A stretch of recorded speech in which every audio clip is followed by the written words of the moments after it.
L'autre jour, j'étais en rendez-vous avec une cliente que je coachais sur son plan de maison neuve et elle me dit: «Ah mais non, c'est bon dans la cuisine, il y a 70 centimètres entre l'îlot et les meubles de cuisine et ça me va, chez mes parents c'est comme ça et ça passe». Et là, je lui dis: «Mais non, 70 centimètres entre l'îlot et le plan de travail, c'est vraiment pas suffisant, c'est pas pratique, tu peux pas te croiser». Elle me dit: «Ah oui, c'est vrai, on peut pas se croiser, mais du coup, on a pris l'habitude de faire le tour de la table». Et là, c'est typiquement le genre de choses que je trouve hyper dommage quand on travaille sur un plan de maison neuve, parce qu'on prend parfois pour référence des situations inconfortables.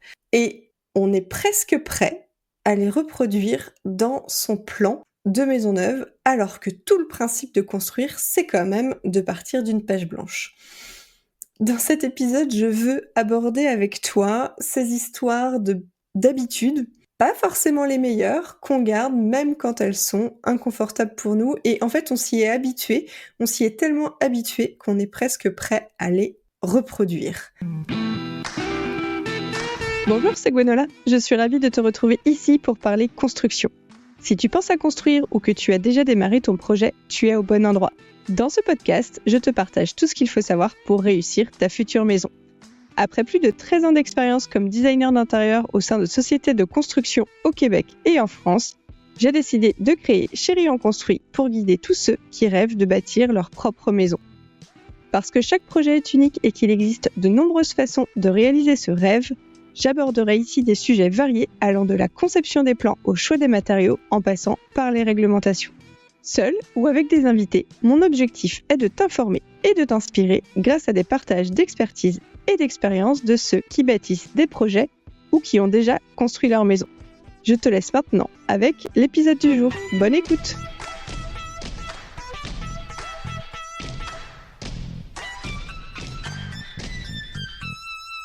Donc c'est parti pour l'épisode du jour et il me tient à cœur parce que ça m'arrive quand même assez régulièrement, ces échanges où j'ai des clients qui me décrivent une situation puis je leur dis: «Mais non, mais vous pouvez faire autrement, c'est pas confortable ce que vous faites». Et là, il y a toujours un petit moment de recul en disant: «Ah oui, c'est pas forcément confortable» et du coup, bon, on travaille dessus, c'est le principe. Mais je voulais profiter de cet épisode pour, peut-être t'alerter ou te faire réfléchir en fait à ce sujet-là pour que, si tu es en train de travailler sur ton projet de maison, neuve, de construction et même de rénovation, parce que le principe est le même, il ne faut pas forcément reproduire des situations inconfortables. Alors, on a tendance, nous, êtres humains, à s'habituer à l'inconfort.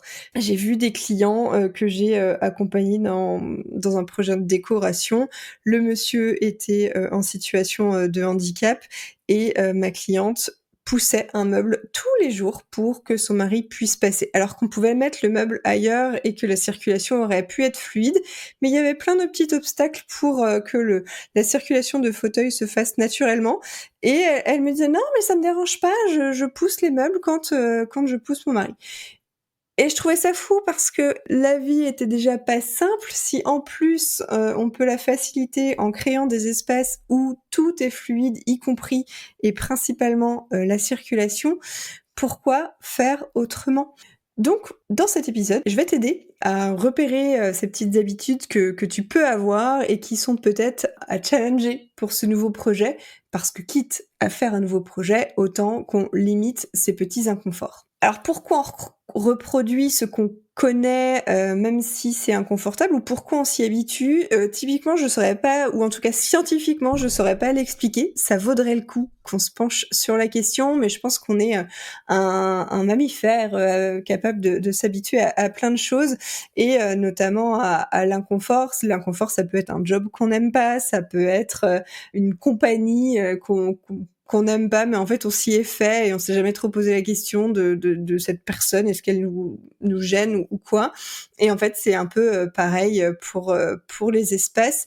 Et puis on a aussi, des espaces ou des manières de fonctionner qui sont soit des madeleines de Proust parce que c'est quelque chose qu'on a bien aimé, soit vraiment des habitudes ancrées et qui nous semblent finalement normales alors que pas forcément, si on regarde d'un œil objectif. Et ça, ça m'arrive très très régulièrement avec certains clients. Et il y a un exemple que je trouve hyper intéressant, qu'on a beaucoup en Bretagne. Alors je sais pas si c'est le cas dans toute la France, mais en tout cas ici, on a beaucoup tendance à rentrer dans sa maison par le garage. On rentre dans la maison par le garage parce que c'est plus facile pour les courses, parce que on salit pas l'entrée. Je pense que ça, c'est hyper hérité de nos grands-parents. On salit pas l'entrée. Voilà, fallait que l'entrée soit propre et qu'elle serve une fois par semaine pour la voisine ou la famille qui vient juste le dimanche. Et ça, c'était assez typique parce que on n'avait pas forcément des entrées avec des rangements, etc. Et rentrer par le garage, parce qu'on a toujours fait comme ça, est-ce que c'est vraiment ta manière à toi de fonctionner? Il y a un truc hyper intéressant en feng shui, notamment sur le fait de rentrer par la porte de service, qui est pas forcément bon signe. On se met dans une position où on rentre par une porte de service, donc, et pas par la porte principale dans notre propre maison. Et le jour où j'ai découvert ce principe-là, c'était hyper révélateur, parce que moi, je me suis toujours dit que je voulais pas rentrer par le garage. Et dans ma maison actuelle, c'est le cas. On rentre par la porte d'entrée. On a fait une vraie entrée, etc., qui est bien délimitée, où on a les fonctionnalités nécessaires pour tout ranger. Mais je trouve que ça change tout. Ça donne un certain plaisir aussi de rentrer chez soi.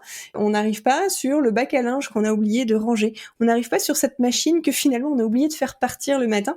Et finalement, on arrive dans un espace qui est fait pour nous accueillir, et tout ce qui est les tracas quotidiens, on ne tombe pas dessus. Donc l'exemple de l'entrée est assez récurrente. En tout cas, j'ai travaillé sur beaucoup de projets en Bretagne, où c'est quand même une certaine habitude, et j'ai beaucoup de gens qui me disaient rentrer par le garage. Et du coup, en plus, quand on rentre par le garage, on a tendance à passer par le cellier, qui devient, en plus d'un cellier, buanderie, stockage, endroit pour la litière du sol, devient aussi un vestiaire. Et donc là, on s'en sort plus, c'est la pièce la plus petite de la maison. J'en ai déjà parlé sur Instagram, et on y met 1 million de choses.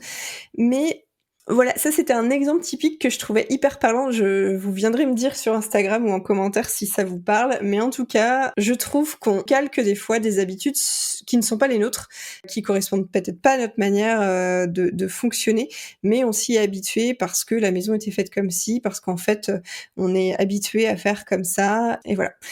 Il y a vraiment cette notion d'habitude par rapport à la maison de nos parents, de nos grands-parents, de notre entourage, parce qu'on va aussi demander les avis, hein, et puis du coup, on a une tante qui va nous dire: «Ah, moi j'ai fait ça, c'est vachement bien. Ah, moi j'ai fait ça, je sais pas, moi j'ai mis un vestiaire dans l'arrière-cuisine, et du coup, on rentre par le garage et c'est super pratique. Ah, finalement, moi j'ai mis mon lave-linge dans le garage parce que je trouve ça pratique, mais toi, si t'as pas envie de te plaie les miches à aller faire ta lessive en plein hiver dans le garage, tu peux mettre ton lave-linge dans ton arrière-cuisine ou dans ton cellier.» Donc c'est vraiment un petit peu ce point de se détacher des habitudes qu'on a pu avoir, qu'on a vues chez les autres, pour se poser vraiment les bonnes questions. Et l'exemple, voilà, de cette cliente qui m'avait dit: «Non, mais 70 centimètres entre l'îlot et le meuble de cuisine», ça m'avait vachement marqué, parce que clairement 70 centimètres entre l'îlot et le plan de travail, ce n'est pas possible. Tu peux à peine ouvrir ton lave-vaisselle, et si quelqu'un, tu peux pas te croiser. Donc en plus, elle avait une immense pièce de vie où il y avait largement la place de mettre au moins 1,10 m entre l'îlot et le plan de travail. Donc c'était super dommage.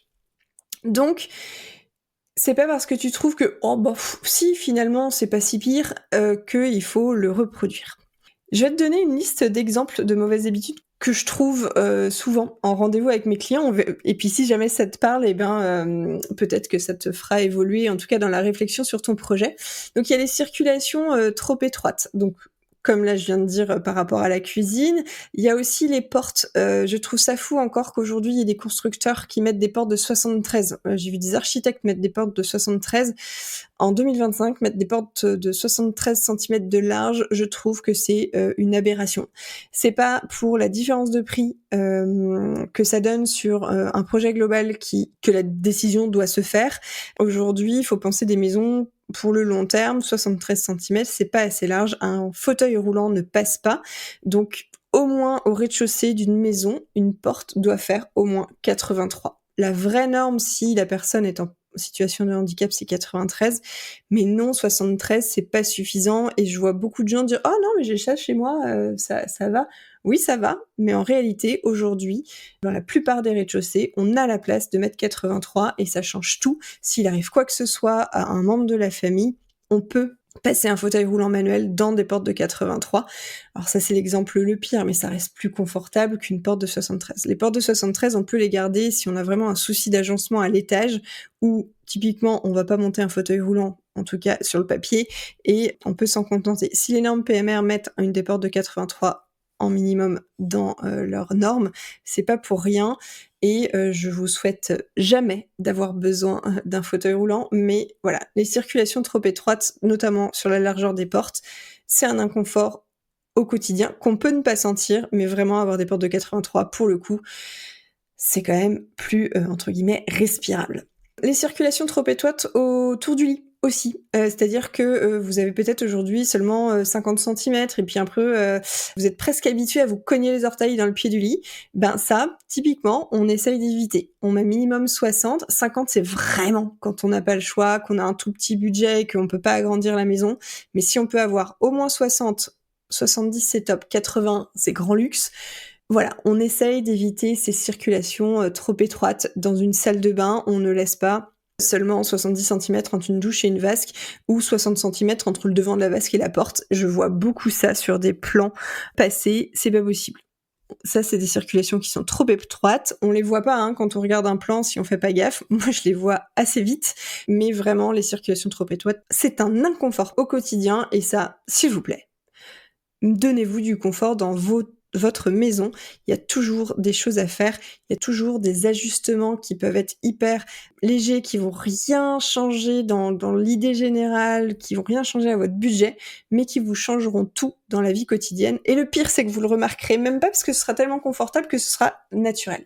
Des mauvaises habitudes qu'on traîne aussi, c'est les cuisines plus ou moins mal pensées, des portes qui se bloquent, pas assez de plans de travail. Moi, j'ai un problème en ce moment avec les portes cachées. Tout le monde veut mettre des portes cachées dans sa cuisine, et quand je vois les plans où sont placées les portes des celliers sur les cuisines, dans 80% des cas, la porte cachée va gêner le fonctionnement de la cuisine. Donc je l'explique pareil à mes clients en rendez-vous, mais si t'as pas prévu ton plan d'exé comme il fallait, ton cuisinier va s'adapter et ta cuisine va pas forcément être pratique. Alors oui, tu t'y feras peut-être au quotidien, etc., mais finalement, la porte cachée, elle peut t'embêter plus qu'autre chose au quotidien. Pourquoi je dis ça? Parce qu'une porte cachée, c'est une porte de placard qu'on ouvre, et t'as quand même pas mal d'allers-retours à faire dans ton cellier.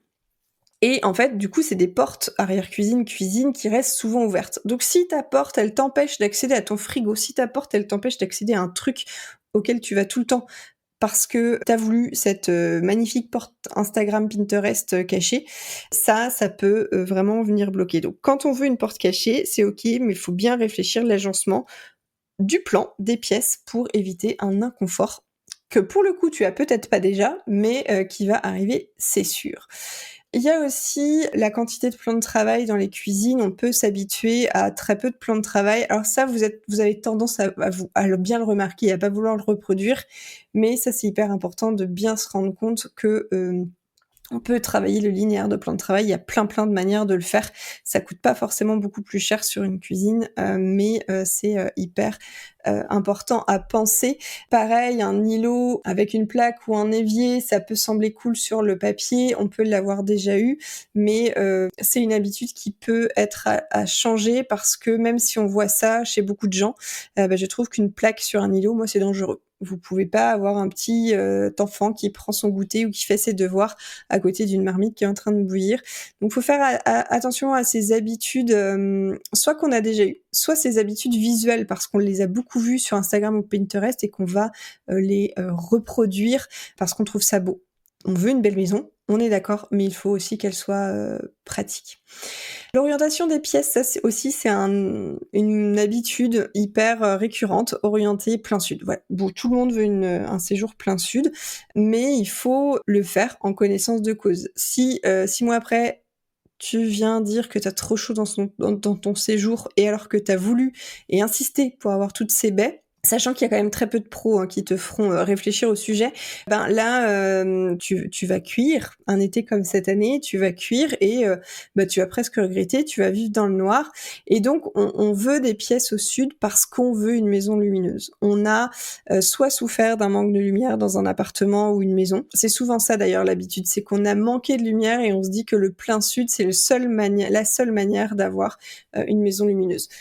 C'est faux, mais c'est une habitude, une croyance en tout cas qui est hyper ancrée. Pour le coup, là, j'ai un exemple hyper concret. J'avais fait une maison, dans une ville, balnéaire, dans le Morbihan et le plein sud donnait chez les voisins. Donc on avait fait une maison traversante est-ouest. Je te jure, je vous jure que cette maison est hyper lumineuse et pourtant, elle a une fenêtre au sud qui doit faire 1,60 m par 60 centimètres de haut et c'est tout. Les autres portes et baies sont à l'est et à l'ouest et la maison est lumineuse. Le sud n'est pas la seule et unique source de lumière. Je vous l'apprends peut-être, mais le soleil tourne. Donc le soleil, il part de l'est, il finit sa course à l'ouest, et donc vous pouvez avoir des maisons qui sont uniquement plein sud, et la manière, par exemple des maisons en U orientées plein sud, c'est pas forcément des maisons très très lumineuses, parce que même si on a l'impression que c'est sud, bah tous les deux bras de la maison qui avancent vont créer de l'ombre le matin et l'après-midi, et finalement ce sera pas les maisons les plus lumineuses. Attention à ces croyances ou habitudes très très ancrées quand on conçoit sa maison. Les habitudes sur le rangement, c'est aussi cette habitude qu'on a. Alors, elle est assez récente, je pense, parce que dans des maisons qui datent de 20, 30 ans, il y avait un peu plus. Alors, les placards étaient plus petits, mais il y avait plus de rangement. C'était un peu particulier. Aujourd'hui, on se contente dans une maison de mettre des placards dans les chambres, de mettre un placard dans l'entrée si ça passe, et point barre. Et en fait, aujourd'hui, tout le monde dit on manque de rangement. Alors, on peut aborder le sujet de on a trop de choses, tout ça, mais c'est pas le sujet d'aujourd'hui. Pour autant, on oublie vraiment le rangement global d'une maison, et ça, c'est une très très mauvaise habitude, parce que c'est pas parce que t'as 1,50 m, 2 mètres de placard dans toutes les chambres que t'auras assez de rangement dans ta maison. Ça, c'est aussi des habitudes qu'on a, ou en tout cas qui ont été prises dans le dessin des plans, et qui font que on reproduit ça beaucoup trop, je trouve, dans les plans aujourd'hui. Pourquoi je te parle de ces exemples-là? Parce que c'est ceux que je trouve le plus courant, c'est ceux que je corrige le plus dans mes accompagnements sur les plans. Et moi, je trouve ça frustrant. À chaque fois que j'ai ça, je suis frustrée, parce que si tu construis, c'est justement l'occasion de faire différemment. Si tu construis une maison neuve, c'est justement pour partir de zéro. C'est pour créer une maison qui te ressemble, qui est faite pour toi et ta famille, etc. Mais c'est une maison où tu veux, enfin j'espère, ou en tout cas, si tu l'as pas conscientisé, j'espère que tu cherches aussi du confort. Et avoir du confort, c'est la base. Et attention, c'est pas parce que ta maison fait 150, 180, 200 mètres carrés qu'elle sera forcément confortable. Je vois beaucoup de très grands plans qui ne sont pas des maisons fonctionnelles, qui ne sont pas des maisons confortables, parce que on a été chercher des mauvais critères. Alors j'avais fait un épisode sur les faux critères quand tu construis. Il est hyper intéressant à écouter, et je sais que beaucoup d'entre vous ont amélioré leur projet suite à l'écoute. Donc je vais pas revenir là-dessus, mais si tu pars d'une feuille blanche, c'est l'occasion de faire différemment, et penser ta vie dans la maison, c'est ce qui fera que ton projet va te ressembler, et pas juste dire je veux 120, 150 mètres carrés pour ma maison, je veux un séjour de 52 mètres carrés, je veux un séjour de 70 mètres carrés.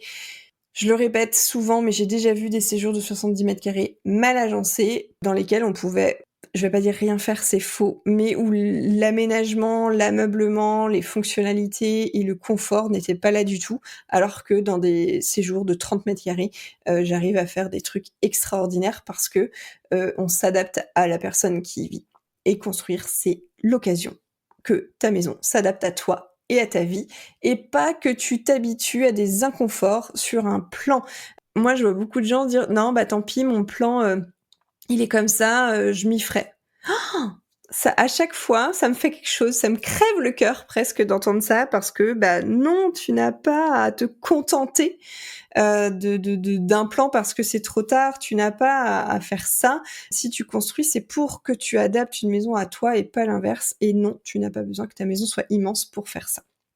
L'objectif, quand tu construis, c'est d'anticiper. Alors ce qui est difficile des fois, c'est de se projeter, parce que quand tu réfléchis à comment tu reçois, etc., tu dis bah oui, aujourd'hui j'habite dans un 50 mètres carrés, je reçois jamais parce qu'on n'a pas de place, donc le but c'est de recevoir, mais on sait pas trop comment ça va se passer. Oui, je comprends, c'est, un peu difficile, mais tu peux aussi viser, l'idéal. L'idéal, c'est que tu veux recevoir tous tes frères et sœurs le week-end. L'idéal, c'est peut-être que tu veux recevoir personne, être juste chez toi, donc tu pas besoin de créer la salle à manger pour 15. C'est vraiment anticiper, se projeter, comment tu te visualises vivre dans ta future maison. Construire, il faut que tu gardes en tête que c'est une opportunité pour améliorer ton confort de vie. Donc s'il y a des petites choses qui, te chicotent tous les jours comme, je ne sais pas, les chaussures de tes enfants dans l'entrée, le fait que ton chéri pose tous les produits douche par terre et que tu n'arrives pas à bien nettoyer la douche comme tu veux, ou que par exemple tu as une grande vitre dans ta douche et que tu en as marre d'être esclave, de ta raclette tous les matins, et ben tout ça, ça se réfléchit et ça se transcrit dans le plan de ta future maison, mais ça demande de se poser pas mal de questions en amont. Donc, pour vérifier que le plan que tu as, que le projet sur lequel tu travailles est, en adéquation avec tes vraies attentes et sortir des automatismes et des habitudes que tu peux reproduire par rapport à, comme je disais, là où tu as grandi ou, même toi par rapport à ton logement actuel, c'est vraiment observer ton quotidien et te poser les questions. Qu'est-ce qui m'agace? Qu'est-ce que quand je suis à la maison tous les soirs et que je fais la même chose, je me dis: «Ah, c'est chiant». Qu'est-ce qui fait que tu, te dis que tu as passé une bonne journée ou que tu apprécies arriver dans un endroit? Je reviens un petit peu sur l'entrée dont je parlais tout à l'heure, mais voilà, qu'est-ce qui t'agace et qu'est-ce que tu aimerais et comment tu le visualiserais? Parce que si tu mets des mots dessus, tu arriveras peut-être pas à mettre la forme, à le transcrire dans ton plan, mais au moins tu arriveras à mieux imaginer ta journée idéale dans ta future maison et donc à, mieux préparer ton projet et ton plan. Donc, sortir de ses habitudes, c'est vraiment hyper important. Tu investis pas, dans ta maison, tu vas pas faire un prêt sur 25 ans pour reproduire des choses qui sont finalement inconfortables quand tu réfléchis bien. Ce serait quand même très, très dommage. L'avantage de construire, c'est de pouvoir choisir un maximum de choses, choisir ton plan pour la plupart du temps, sauf si tu fais affaire avec un constructeur qui fait des plans types, par exemple, pour des raisons de budget, et encore, il y a toujours une petite marge de manœuvre dans le plan. Construire, voilà, c'est aussi pouvoir choisir, c'est pouvoir adapter des espaces à toi, c'est pouvoir créer du confort là où t'en as peut-être pas, ou peut-être que tu ne connais pas ce confort-là, mais construire, c'est vraiment cette chance. Partir d'une feuille blanche, c'est vraiment cette chance. Ça veut pas dire que tu pourras tout avoir. Peut-être que tu vas avoir des arbitrages à faire, parce que peut-être que tu rêves d'une maison de 150 mètres carrés et que ton budget, pour que tu sois confortable, tu pourras t'offrir un projet de, entre guillemets, seulement 120 mètres carrés. Mais crois-moi, tu peux avoir des choses vraiment très très bien dans plus petit que tu ne le penses. Il suffit de bien les penser. Et donc, c'est pareil, plus tu es au clair sur les habitudes que tu veux lâcher, les habitudes que tu veux créer, plus les arbitrages, pour des raisons de budget, pour des raisons de fonctionnement et cetera, que tu auras à faire tout au long de la conception de ton projet, seront plus simples parce que tu auras déjà posé toutes ces idées-là. Et vraiment construire, réfléchir ton projet, c'est aussi le moment, voilà, de faire le point sur ce que tu ne veux plus parce que, ce futur projet, c'est un projet dont tu rêves peut-être depuis longtemps, que tu arrives enfin à financer parce que tu as enfin trouvé le terrain parfait et que la banque te dit enfin oui, et c'est maintenant que tu peux changer, voilà, ces habitudes, ces inconforts. Tu pas obligé de vivre avec, tu pas obligé de les transcrire dans ta nouvelle maison. Donc voilà, la question que je vais te poser pour conclure cet épisode, c'est: et si tu osais mieux faire dans cette maison que dans les projets précédents ou dans les maisons, appartements dans lesquels tu as vécu? Tu n'es pas obligé de t'habituer à un inconfort. Au contraire, profite de cette page blanche pour créer ton confort à toi et faire en sorte que cette maison soit faite pour toi et que tu n'aies pas à t'habituer à cette maison. Voilà, j'espère que cet épisode un petit peu plus conceptuel t'aura plu. Comme d'habitude, n'hésite pas à aller mettre 5 étoiles sur Apple Podcast, à aller mettre un commentaire pour me partager tes réflexions suite à cet épisode sur Spotify qui permet les commentaires et les échanges. Je trouve ça hyper chouette. Et si jamais tu as besoin d'aide pour te sortir de tes mauvaises habitudes sur ton plan, eh bien, tu sais où me trouver. Viens me contacter sur Instagram et on regarde comment on peut travailler ensemble pour que ce plan, cette future maison, soit faite pour toi. Je te souhaite une belle journée, après-midi, nuit, voyage en train, trajet pour aller au boulot, et je te dis à bientôt pour un prochain épisode.